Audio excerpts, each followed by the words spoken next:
अभी 2 नवंबर को आप लोगों ने एक बड़ा कार्यक्रम देखा। वो हमारे अध्यापक भर्ती परीक्षा का प्रथम चरण का मामला था, और जैसा माननीय मुख्यमंत्री जी ने वहाँ पर घोषणा भी किया है कि शीघ्र ही पुनः एक राउंड इसके चलाया जाए, मतलब कि TRE 2.0। तो उसके संबंध में मैं अपने परीक्षा नियंत्रक TRE के शर्मा जी से मैं अनुरोध करूंगा कि आप तथ्य बता दें। सर, जैसा आप सब अवगत हैं कि प्रथम चरण की परीक्षा समाप्त हो गई और उसका परीक्षा फल भी घोषित कर दिए गए हैं, और उसके आधार पर चयन पत्र भी जिलों में राज्य स्तर पर भी दिया गया है। अब हम लोग द्वितीय चरण के शिक्षक नियुक्ति प्रतियोगिता परीक्षा की तैयारी शुरू कर दिए हैं, और उसका नोटिफिकेशन आज ही जारी होगा। और उसका डिटेल्स में बता देता हूं कि इसमें द्वितीय चरण में 2 कैटेगरी का शिक्षकों की नियुक्ति होना है। एक तो शिक्षा विभाग द्वारा जो प्राप्त अधियाचना उसके आलोक में नियुक्ति होगी, और दूसरा है कि पिछड़ा वर्ग एवं अति पिछड़ा वर्ग कल्याण विभाग से भी वैकेंसी प्राप्त हुई है शिक्षकों की नियुक्ति के लिए, उसको भी इसमें ऐड कर लिया गया है। क्योंकि दोनों सेम नेचर का एग्जामिनेशन पैटर्न है, इसलिए एक ही वैकेंसी के साथ दोनों को ऐड किया हुआ है, एक ही नोटिफिकेशन है। तो सबसे पहले मैं बता देता हूँ, शिक्षा विभाग द्वारा जो अधियाचना प्राप्त हुई है उसमें मध्य विद्यालय के लिए जो 6 से 8 तक के लिए विद्यालय अध्यापक की नियुक्ति होगी, उसकी कुल संख्या है 16,140। दूसरा है माध्यमिक विद्यालय 9-10 के लिए विद्यालय अध्यापकों के लिए कुल पद है 18,877। माध्यमिक विद्यालय वर्ग 9-10 के विशेष विद्यालय अध्यापकों के लिए उसकी कुल संख्या है 270। उच्च माध्यमिक वर्ग 11-12 तक के विद्यालय अध्यापकों के लिए कुल पद है 18,577। ये द्वितीय चरण में इतनी वैकेंसी प्राप्त है। इसी तरह पिछड़ा वर्ग एवं अति पिछड़ा वर्ग कल्याण विभाग के अंतर्गत जो वैकेंसी प्राप्त हुई है उसमें प्रारंभिक शिक्षक प्रशिक्षित होंगे 6 से 8 तक के लिए, उसमें कुल पदों की संख्या है 234। माध्यमिक शिक्षक स्नातक प्रशिक्षित TGT जिसको कहते हैं 9-10 के लिए, उसकी कुल संख्या है 248। उच्च माध्यमिक स्नातकोत्तर PGT जो पोस्ट ग्रेजुएट टीचर होते हैं 11-12 के लिए, उनकी संख्या कुल है 403। और प्रधानाध्यापकों के लिए भी पद प्राप्त हुआ है 31। इसकी परीक्षा एक साथ होगी अलग अलग कैटेगरी में। परीक्षा का जो पैटर्न है, जो उसका सिलेबस, तो डिटेल्स हम लोग वैकेंसी में डाल देंगे। नोटिफिकेशन में सारा डिटेल्स रहेगा कि किस स्तर का होगा, कौन सा विषय होगा, इस सभी विषयों का उल्लेख किया रहेगा। लेकिन समरी यही है कि परीक्षा जो होगा वो 2.5 घंटे का होगा और एक ही सब्जेक्ट होगा, मतलब एक ही एग्ज़ाम होगा, जिसमें भाग 1 में होगा भाषा जो क्वालिफाइंग नेचर का होगा, उसकी संख्या 30 नंबर का 30 सवाल होगा। सामान्य अध्ययन भाग 2 होगा, वो 40 नंबर का होगा, और विषय जिस विषय के वो शिक्षक बनेंगे उस विषय से सवाल 80 नंबर का होगा भाग 3 में। तो इसमें सिर्फ यही देखना है कि भाषा, सामान्य अध्ययन और विषय भाग 3 एक ही प्रश्न पत्र, एक ही बुकलेट में रहेंगे। लेकिन पहला जो भाषा होगा क्वालिफाइंग नेचर का होगा, क्वालिफाई करने के बाद ही मेरिट लिस्ट बनेगा रेस्ट सब्जेक्ट पर। बहुत इसमें क्लियर कर देना है। पिछले बार जो एग्जाम हुआ था प्रथम चरण में, उसमें भाषा की परीक्षा अलग से हुई थी, हालांकि वो भी क्वालिफाइंग नेचर का ही था, लेकिन उसका पेपर अलग था। इस बार एक ही बुकलेट में सम्मिलित कर दिया गया। टोटल टाइमिंग पहले 2 घंटा था, इस बार 2.5 घंटा कर दिया गया। ऑनलाइन आवेदन पत्र भरने की जो संबंधित तिथि है, निबंधन एवं भुगतान प्रारंभ करने की तिथि 5/11 से 14/11 कल से शुरू होगा। निबंधन और फॉर्म शुल्क जमा करने की तिथि 5/11 से 14/11। विलम्ब शुल्क के साथ निबंधन एवं भुगतान की अंतिम तिथि 17/11 होगी। 3 दिन और बढ़ा दिए हम लोग नोटिफिकेशन में। ऑनलाइन आवेदन प्रारंभ करने की तिथि 10/11/2023, मतलब ये फॉर्म रजिस्ट्रेशन शुरू होगा, लेकिन फॉर्म भरने का जो एक्चुअल होगा वो 10/11 से सिस्टम ऑन हो जाएगा। ऑनलाइन आवेदन भरने की अंतिम तिथि है 25/11, लेकिन इसमें ये नोट करना बहुत जरूरी है, इस बार का डेट एक्सटेंड नहीं होगा, क्योंकि हम लोग बहुत कम और सीमित समय में एग्जामिनेशन क्लियर करना है, रिजल्ट भी निकालना है टाइमली। तो इसीलिए इस बार हम लोगों ने कोशिश किया है कि 25/11 जो टाइम होगा वो उसके बाद एक्सटेंड नहीं करेंगे। जो ही करना है 25/11 के अंदर ही करना है, यही इसका मुख्य बिंदु है। और सर अनुरोध होगा कि डिटेल्स इसमें मैं थोड़ा सा सप्लीमेंट कर देना चाहूँगा। पहली बात कि टीआरई 1 में जो भी हम लोगों ने अनुभव किया और उसमें जो भी अभ्यर्थियों को भी समस्याएं हुई, उन सबको ध्यान में रखते हुए हम लोगों ने कुछ सुधार और कुछ परिवर्तन किए हैं। इसमें पहला सुधार तो ये हुआ कि जो परीक्षा 2 दिन हो रही थी पहले, उस परीक्षा को हम लोगों ने एक ही दिन कर दिया ताकि लोगों को अनावश्यक एक दिन नाइट हॉल्ट यहाँ न करना पड़े। काफ़ी लोगों को पिछले बार कठिनाई हुई थी इसके कारण से, तो एक ही दिन की परीक्षा हम लोगों ने बना दिया है। इसीलिए हम लोगों ने वो जो क्वालिफाइंग वाला जो क्वेश्चन है वो घटा करके उसको हम लोगों को 30 कर दिया है और 30 इसी में जोड़ दिया है। मतलब अब टोटल क्वेश्चंस हो जाएंगे 150, जिसमें से 30 रहेंगे क्वालिफाइंग नेचर के और भाग 1 होगा, भाग 2 होगा वही फिर से 40 और 80 का जैसे पिछले बार था। और इस परिवर्तन से एक और हम लोगों ने परिवर्तन किया है कि 2.5 घंटे की तो खैर परीक्षा होगी, लेकिन जो टाई ब्रेकर जो इस बार हम लोगों ने देखा कि टाई ब्रेकर में हमें कुल प्राप्तांक जब एक समान हो जाते हैं तो टाई ब्रेकर हम लोगों ने डेट ऑफ बर्थ हमारा था और उसके बाद अल्फाबेटिकल ऑर्डर में नाम था। तो इस बार हम लोगों ने इसमें थोड़ा सा परिवर्तन किया है और टाई ब्रेकर इस तरह से रहेगा कि चूँकि भाषा वाला तो 30 नंबर वैसे भी क्वालिफाइंग नेचर का मेधा में नहीं जुट रहा है, इसलिए टोटल फुल मार्क्स तो 120 नंबर ही होंगे जो भाग 2 और भाग 3 को जोड़ करके होगा। उसके बाद जब इसमें जब टाई हो जाएगा तो फिर हम मेन पेपर का जो प्राप्तांक होगा भाग 3 का जो होगा उसका जिसका ज़्यादा होगा उससे हम वो टाई ब्रेकर बनाएंगे, और अगर वो भी अगर बराबर हो गया तो फिर दूसरा टाई ब्रेकर फिर बनेगा जो भाषा जो क्वालिफाइंग नेचर का है उसमें जिसको ज़्यादा नंबर आएगा वो सेकंड टाई ब्रेकर पॉइंट बनेगा। और उसके बाद फिर तब डेट ऑफ बर्थ और तब फिर अल्फ़ाबेटिकल ऑर्डर में नाम। तो इससे क्या होगा कि मेधा को हम लोग ज़्यादा मतलब तरजीह दे रहे हैं, ज़्यादा प्रायोरिटी दे रहे हैं।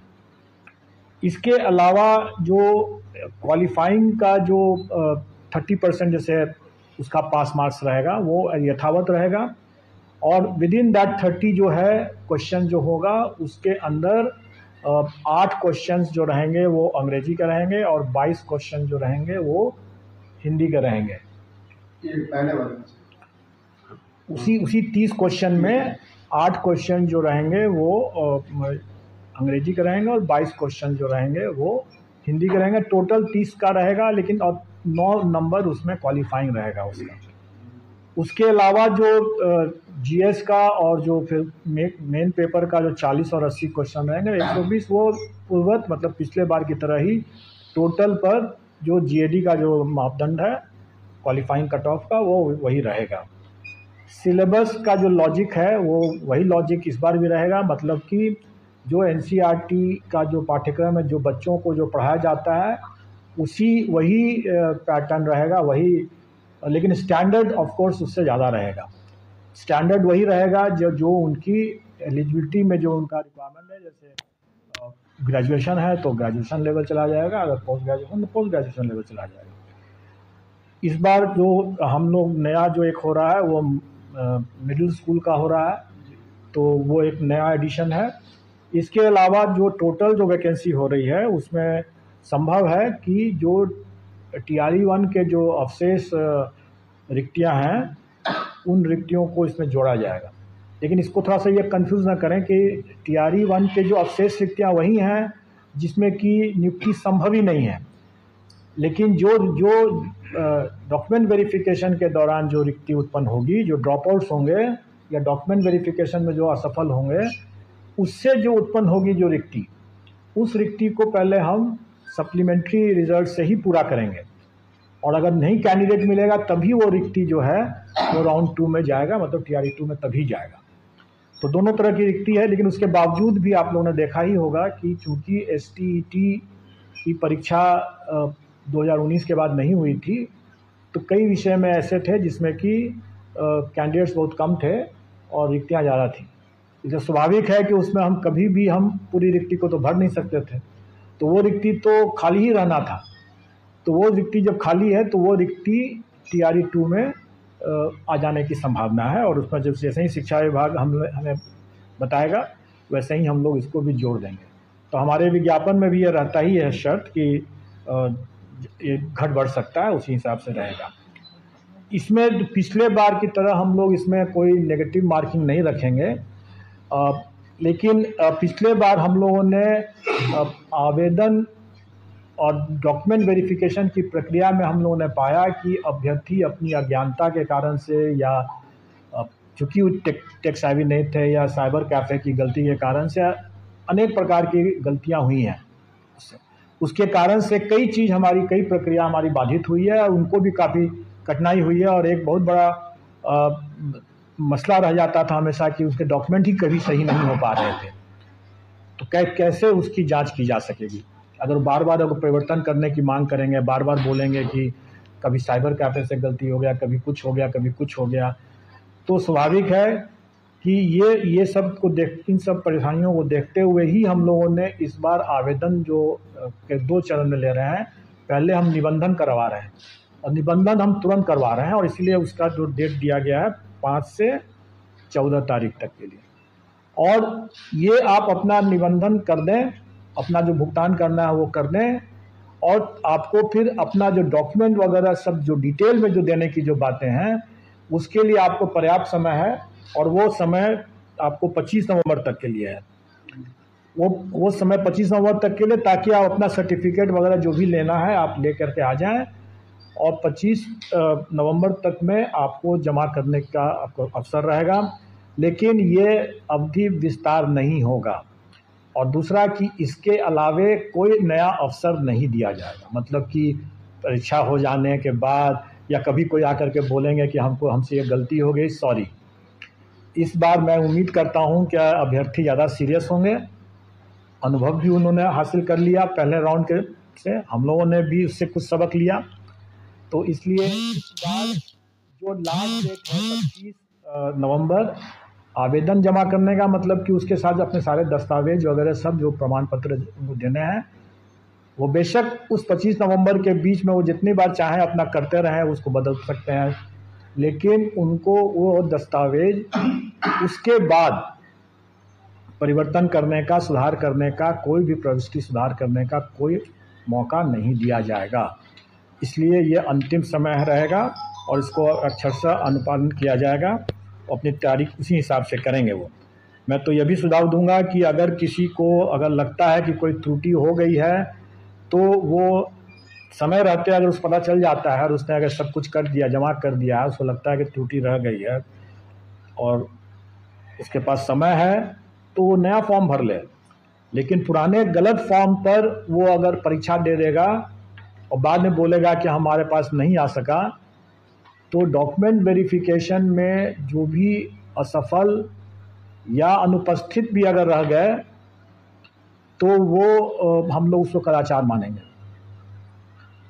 क्योंकि हम लोग कई बार अवसर देते रहते ही हैं डॉक्यूमेंट वेरिफिकेशन में। अगर एक बार नहीं आ सका दूसरे बार आइए, तीसरे बार आइए। लेकिन अगर कोई अगर जानबूझ करके अगर किसी पर्टिकुलर मंशा से अगर उसने परीक्षा दिया है, उसको नौकरी पाने की मंशा नहीं है, किसी को मदद पहुंचाने की मंशा से उसने सिर्फ परीक्षा दिया है, तो स्वाभाविक है डॉक्यूमेंट वेरिफिकेशन वो नहीं आएगा। तो ऐसे लोगों को हम लोग छांटेंगे, ऐसे लोग कदाचार की श्रेणी में माने जाएंगे। इसलिए बेहतर यह होगा कि वो अगर गलती हो गई है उनसे और उनको समय नहीं है सुधार करने का, तो वो परीक्षा में भाग न लें। परीक्षा में भाग लें तो अपनी पूरी जिम्मेवारी के साथ भाग लेंगे कि उनके सभी दस्तावेज सही हैं, क्योंकि अगर गलत पाए जाने पर कदाचार के दोषी मानते हुए उनको आगे की परीक्षाओं के लिए डिबार कर दिया जाएगा। एक और ये है कि इस बार हम लोगों ने कैंडिडेट को, चूँकि हम मानते हैं कि इसके जो अभ्यर्थी हैं उतने अनुभवी नहीं थे, अमूमन हमारे जो कंबाइंड सिविल सर्विसेज और दूसरी परीक्षाओं के अभ्यर्थी ज़्यादा इस मामले में अनुभवी हैं, इसलिए OMR में वो अपने रोल नंबर, सीरीज़ और सब्जेक्ट कॉम्बिनेशन लिखने में गलती नहीं करते हैं, प्राय नहीं करते हैं। लेकिन इस बार इन लोगों ने काफ़ी बड़ी संख्या में इन लोगों ने गलती किया और उस गलती को पहचानने और उसको चिन्हित करने कि भाई ये OMR किस कैंडिडेट का है, उसका रोल नंबर ही गलत है, तो ये हमारे लिए काफ़ी बड़ी समस्या थी। और इस समस्या के हिसाब से हम लोगों ने उसमें कोशिश किया कि उसको चिन्हित कर सकें। लेकिन इस बार हम लोग ऐसा कोई प्रयास नहीं करेंगे। मैनुअल कोई प्रयास नहीं करेंगे, क्योंकि मैनुअल प्रयास करने में हो सकता है कि गलती भी हो जाए, कुछ छूट भी जाए, और अनावश्यक उसके कारण से सभी लोगों का विलम्ब भी होता है, काफ़ी कठिनाई हो जाती है, हमारे रिसोर्सेज पर भी काफ़ी दबाव पड़ जाता है। अगर हमको सीरीज़ की गलती अगर हो गई तो हम उसको मतलब चार तरह से अगर हम उसका रिज़ल्ट चेक करेंगे, चारों सीरीज़ में रिज़ल्ट चेक करेंगे, उसके बाद वो सुविधा देंगे, तो उसमें हमारे काफ़ी रिसोर्सेज लग जाते हैं, काफ़ी विलम्ब होता है, काफ़ी कठिनाई होती है। कई मामलों में सब्जेक्ट कॉम्बिनेशन लोगों ने गलत कर दिया, और सब्जेक्ट कॉम्बिनेशन का हमारे पास में कोई दूसरा विकल्प नहीं था उसको चेक करने का। तो कई लोग का हो सकता है कि वो सोच रहे हो कि हमने इस सब्जेक्ट कॉम्बिनेशन से एग्ज़ाम दिया और हमको ज़्यादा नंबर आ रहा है अपने आंसर की को देख करके, और उनको हो सकता है कि उसमें काफ़ी कम नंबर आया, क्योंकि वो सब्जेक्ट कॉम्बिनेशन गलत कर बैठे हों। मैंने भी कुछ लोगों का देखा, आप लोग के चैनल के माध्यम से देखा कि कुछ लोग अपना दिखा रहे हैं कि मुझे हाई स्कूल में तो हमें अच्छा 50-60 नंबर आ गए, और हायर सेकेंडरी वाले में मात्र 19 ही नंबर आ गए।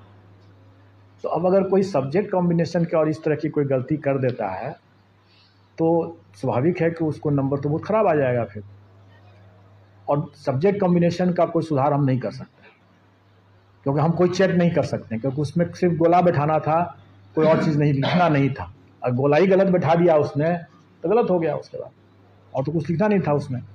तो ऐसी स्थिति में हम लोग, या भाषा में भी इस तरह से लोगों ने गलती किया, भाषा जो गोला बैठाया वो कुछ और है और कुछ दे रहा है कुछ और है। तो इस तरह के गलतियों को हम लोगों ने कहा कि इस बार हमें काफ़ी कठिनाई आई उसको छांटने में, उसको देखने में, चेक करने में। तो इस बार हम उम्मीद करते हैं कि अभ्यर्थी ज़्यादा सतर्क रहेंगे, और मैं पहले से आप लोगों के माध्यम से आगाह करना चाहूँगा कि इस बार हम लोग ऐसा कोई प्रयास नहीं करेंगे चेकिंग करने का।